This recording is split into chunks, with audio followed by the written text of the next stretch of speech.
My name is Marie. I'm a data journalist and I'm so happy to be here today. It's been 5 years since I was last at Republica here in Berlin. And I know it's been a very exciting years for all of us. It's been very eventful. I spent the last 2.5 years in Hong Kong. And the talk I've prepared for you today is about a project that I did while I was living in Hong Kong, and it's about Chinese propaganda. And before I start my talk, I just want to take a quick moment and thank Fu Qinghua of the University of Hong Kong, who has been an amazing support throughout this whole project, and who was also the one who gave inspiration for the title of today's session, which is Cheerleaders for China.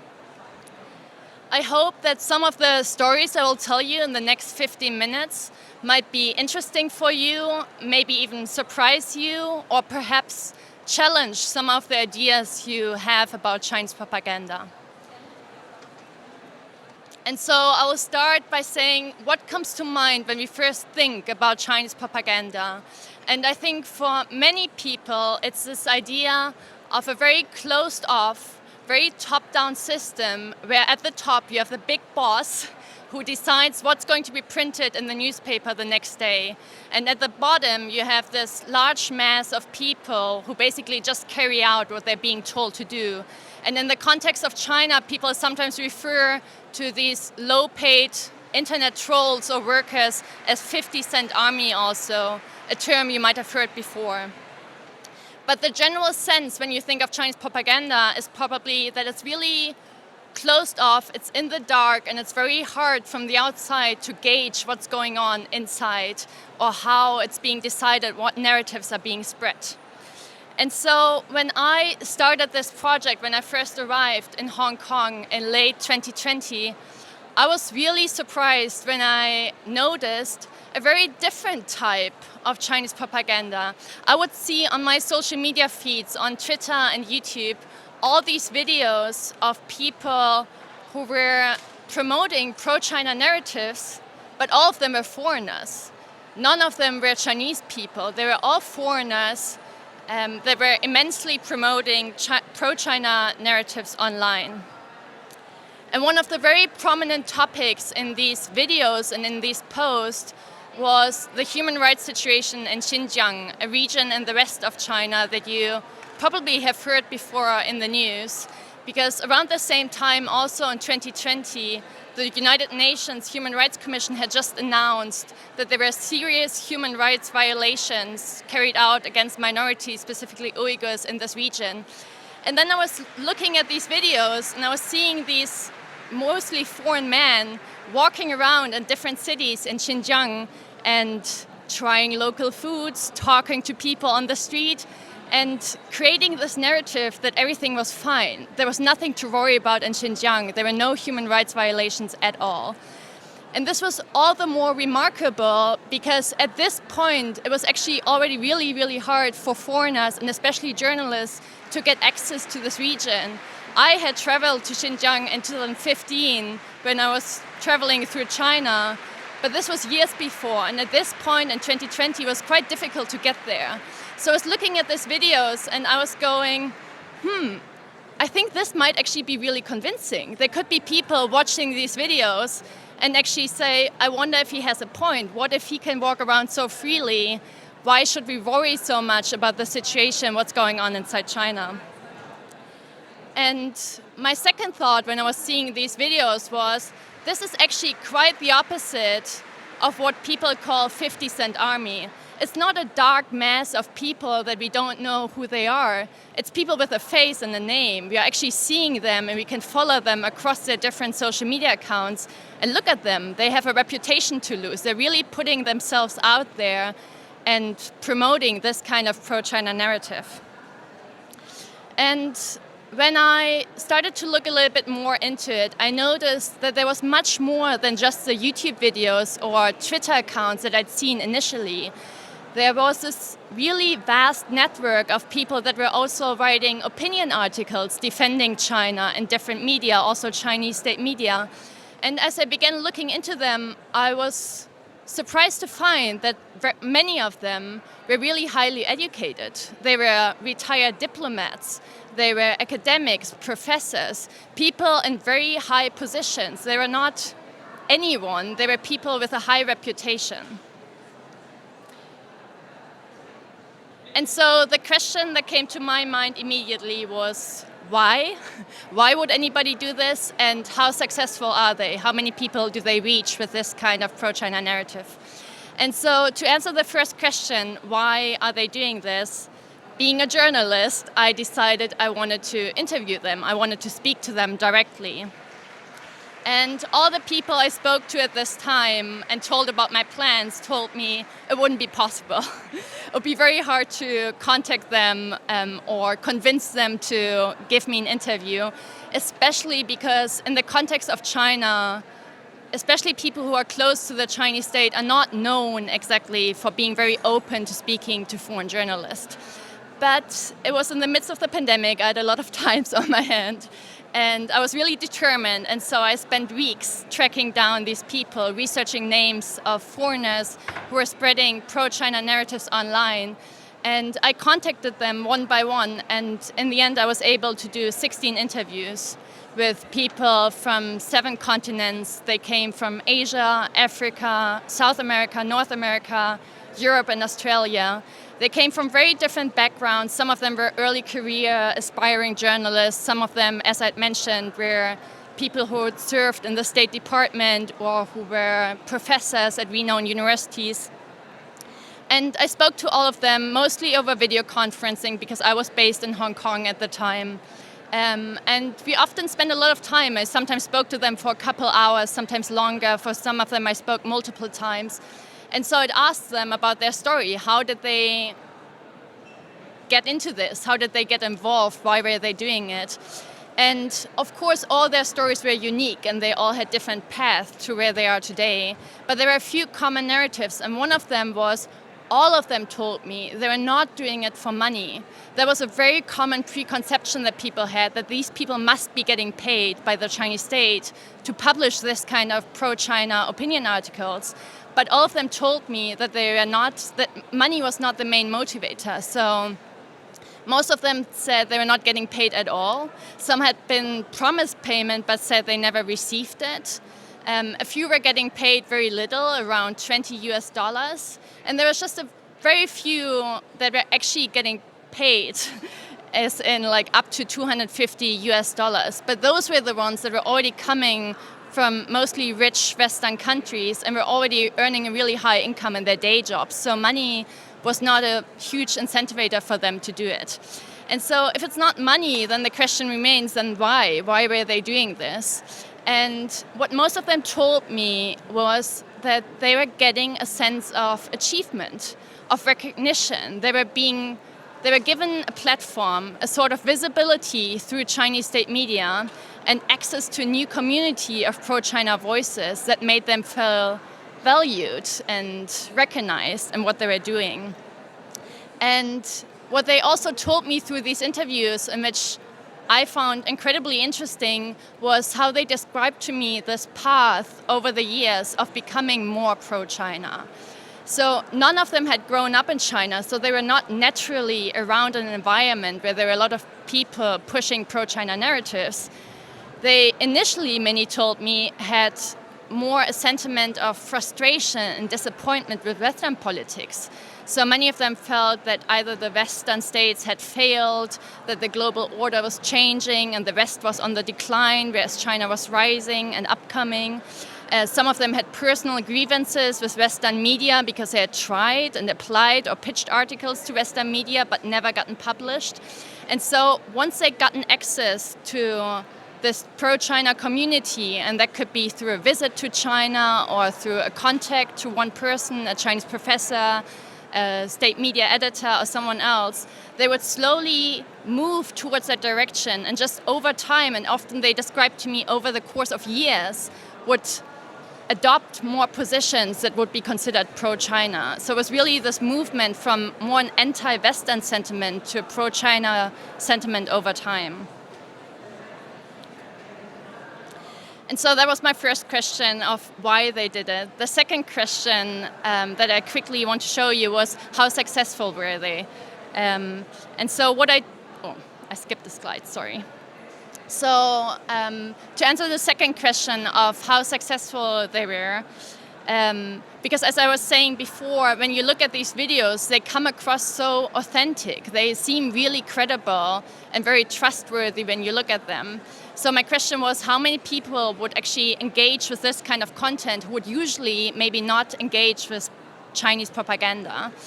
And so what I did, together with the help of my colleague Lily Hu, also at the University of Hong Kong, was we wrote scripts in the programming languages R and Python to collect data. And after a few weeks, we had collected more than 5 million comments under more than 150,000 of these videos on YouTube and Twitter. And we analyzed this data to see how much overlap there was or what kind of audiences they reached.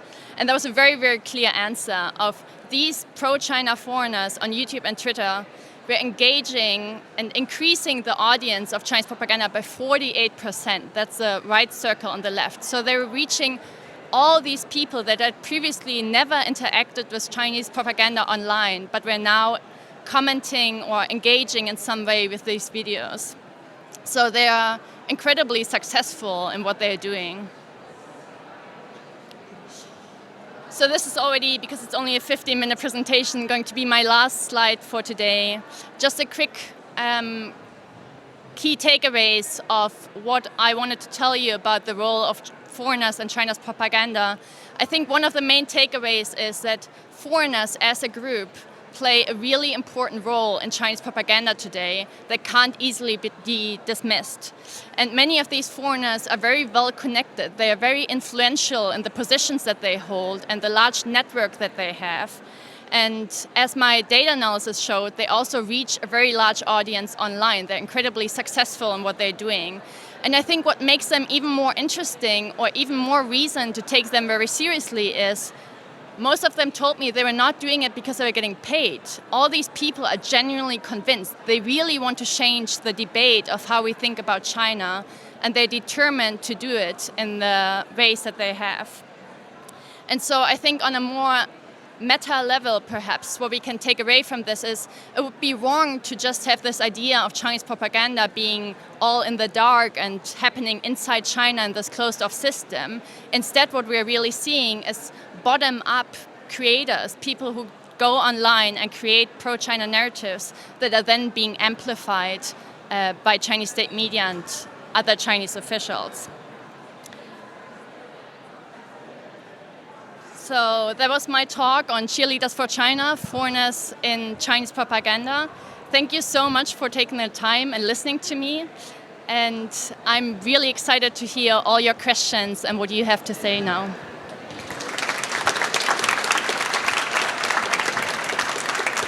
Yeah, if you just raise your hand, I'll see your hand and I'll come to you with the microphone. For those of you who rather want to ask their question in German, please just ask them in German, we translate it. Für diejenigen von euch, die lieber auf Deutsch fragen wollen, übersetzen wir das auch gerne.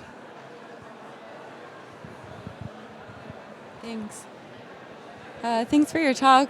I'm just wondering if the people you interviewed really believe that the human rights abuses were not occurring. So I didn't ask them specifically for each of these topics, do you believe this, do you believe this? But generally through the interviews, what these people were telling me, yes. And I would say, I can't speak for all of them, and the pictures I showed were just example pictures. I'm not saying I spoke to these people precisely. All my interviews are anonymous, so I can't say. But in general, yeah, most people I say are really convinced of what they are sharing online. And even more so because since I spoke to them, I've kept in contact with many of them and they continue sharing materials with me. So one of the questions I asked them also was, so how do you get your information? How do you know what's actually happening on the ground? And of course they have their own media outlets and their own circles where they share news and stories of friends or people they know who have traveled there recently. So I would say the answer is, in most cases, yes. Hello, you kind of started to answer my question a little bit. My question was about the sources of information. Since I don't live in China, how do they source it? And did you find common sources among them? Like, for example, maybe China has something similar to Russia Today or something like that? Thank you. Yeah, that's a really good question. So the sources that they used, that was actually a question I asked them too, especially as a journalist, because I was so curious how they research their articles and how they go about it. And I think mixed also depends on who you speak to, but there are a few alternative media that are very common for pro-China narratives. And one of them is called Pearls and Irritations, and it's an Australian blog.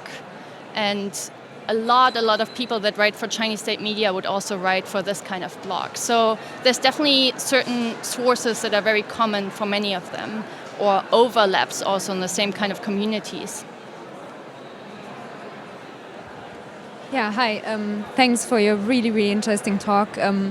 If I understood correctly, you said that those influencers increased the audience on YouTube by 48%. I was just wondering, how did you measure the initial audience? Yeah, that's a good question. So I skipped a lot of the data analysis part because we only have 15 minutes. So in short, the data analysis, or the idea was, I wanted to measure how many people they reach that traditional Chinese propaganda doesn't reach. And so what I did was I created this database of what I call traditional Chinese propaganda. So it would be Chinese state media, Chinese officials, everybody who's uploading content on either Twitter or YouTube. And I did that by, if you remember, I don't know if Twitter has changed so much in the meantime, but there used to be, and maybe still are, these labels on some Twitter pages that say China State Affiliate Media, China State Affiliate Account. And so I scraped these labels. I wrote a programming script to scrape these labels and then collected all the content that they put out there. And so I compared the traditional Chinese propaganda content to then what these individual pro-China foreigners were engaging. You're nodding, it makes sense. Okay. Hello, thank you very much for your talk. I have two questions. First, I wanted to know about the title. Why did you choose the word Cheerleaders for China? And then I wanted to know if the people who watches the videos are Chinese people or foreigners. Thank you. Thank you. So the title, as I think I mentioned in the beginning, was actually not my idea. It was Fu Qinghua, who was my boss while I was doing this project in Hong Kong, and he had the idea for this title. I think what we were trying to convey was it's individual people who are really from outside China who are cheering on the Chinese state. I was also calling them state endorsers, if that makes more sense for you. But I felt it was a very academic term, so I wanted something more catchy for my title here. And the second question, who's watching these videos, that's a question I asked myself too. I don't have a final answer. So what I did is I scraped the comments underneath the videos, and then I just analyzed them for language. So in what language people were commenting. That of course doesn't give us, we can't say for sure that means people are from this kind of regions, but sometimes it gives us an indicator or an idea. Most comments are in English. Second language, as I remember, was Chinese. So it could be, because YouTube and Twitter, as you know, is blocked inside China. So most likely it's people from China who live overseas, or people with a VPN inside China, but less likely.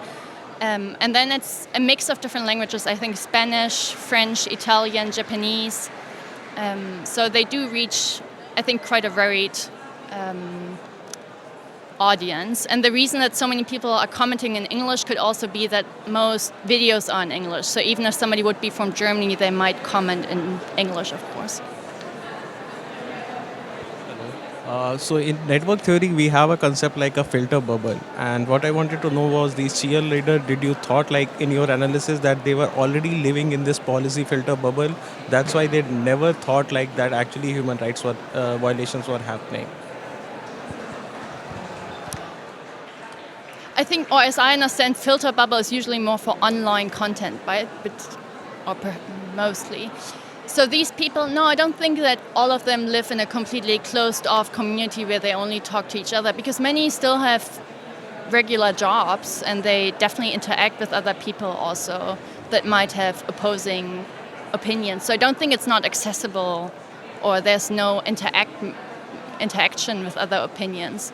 I think it's really, or what I took away from it was how they described to me how there was this process of becoming more pro-China over the years. So I think initially there was this interest, and you start reading a little bit more of the alternative media, you connect with some people, you speak to them, and then over the course of time, some become more involved in this community. But I think it's also important to notice that there's still a spectrum. It's not all of them defending China on any issue. There's also some people who say, I think China's right on a lot of things, I think the West is wrong in a lot of things, but still there's some issues in China as well. So it's definitely also a spectrum where they could be laid out. So as you told us that you believe that those people were telling us their honest opinion, then my question would be, why are you talking about propaganda? So what is your definition about propaganda? Why would you classify their content as Chinese propaganda, or do you classify it as Chinese propaganda? And does anybody who shares some opinions of the Chinese government and does not comply with the Western opinion is automatically a propagandist?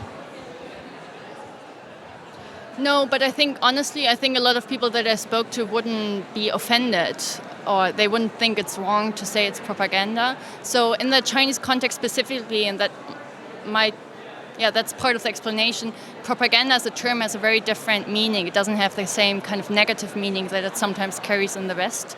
So propaganda here, or as I was using it, is putting out opinions and allowing no other opinions, and selecting information just to argue your own opinion and not allowing anything else. I think in some cases, or in some instances, maybe the more neutral term would be to say it's just pro-China narratives. I think I was using propaganda also to show how it's embedded in this larger system, and there's really a lot of it out there. So it's not one individual putting out these pro-China narratives, it's a whole group. And so that creates this impression of a propaganda strategy. Okay, so first I want to say thank you for your research. I've got a question. Have you any idea how TikTok is used? And if so, does it differ anyway, or are there different actors involved? No, that's a great question. I haven't looked at TikTok at all. I think I might actually make a note to do that right now. No, I haven't looked at TikTok, I can't tell you. Hi, thank you for your interesting talk. And I'm not sure if I have missed this, but these creators and the thumbnails you have shown are these creators that also cover a variety of topics, and then have 5 videos about other topics, and then one China video, and then a lot of other topics? Or is it they had a variety of topics and then switched to these topics? Yeah, I think most accounts would fall into what we call edutainment. So it's often a mix of entertainment videos and then political videos. And for my analysis, I only chose accounts that regularly put out content on extremely sensitive topics in China. So Xinjiang, the pro-democracy protest in Hong Kong, the independence of Taiwan. So they choose very sensitive topics and then create videos on these topics as well. But many of them also have a wide range of videos on food and dating in China and all kind of entertainment content just related to their lives in China. Thank you. You were talking about the larger sort of system of propaganda, and we learned from the input that the content that these content producers were getting out there is not sort of steered in a way by some entity, but you said in the beginning that you were surprised that these people are able to run around with cameras and in areas where Western people and journalists would not be allowed. So there must be some kind of involvement, some kind of top-down process telling the authorities not to disturb them or to let them do what they do. What do you know about this interaction? Thanks. Yeah, that's a very good question. So what some of the interviews that I spoke to also didn't deny is that China is paying for a lot of trips for journalists or other people who are interested in China to go on all paid trips to China or to different regions of China. So yeah, surely there's good reason to think that some of these videos were created, and some people are not denying it. They're openly saying, I was on a trip that was paid for, but I was, so they say, able to show whatever I wanted to show. I think because you mentioned the top-down or bottom-up question again.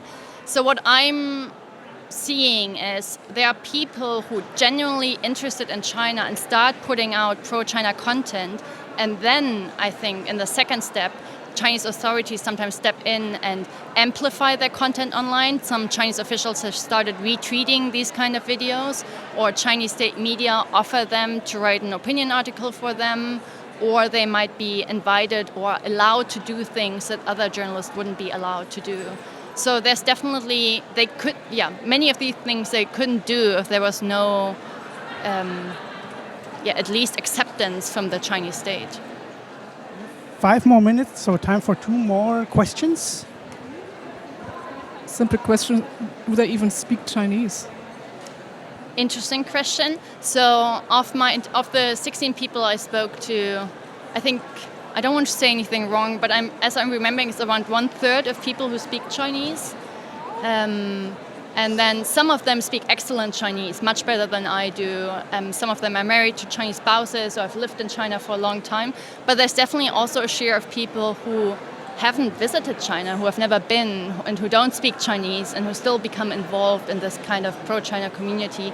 So again, I think it's a very wide spectrum of people that we are looking at. Hi. I assume that most of the people you mentioned and you interviewed are living in China. So I'm quite surprised that they use media that is not officially available in China, but they have been supported by the Chinese government, obviously, to acquire this information. So how do you explain this?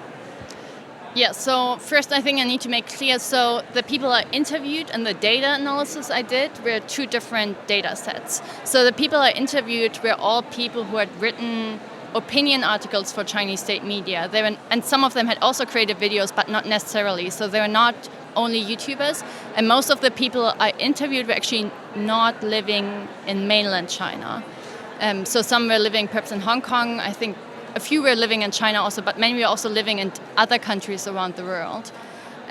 The reason, but I think that your second question is still valid. So why would they choose platforms that are not accessible inside China? And I think the answer is clearly because they're trying to engage audiences that are not Chinese.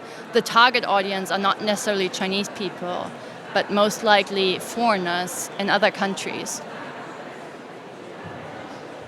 So, Marie, thank you very much for your talk. Let's give her a random round of applause. Thank you.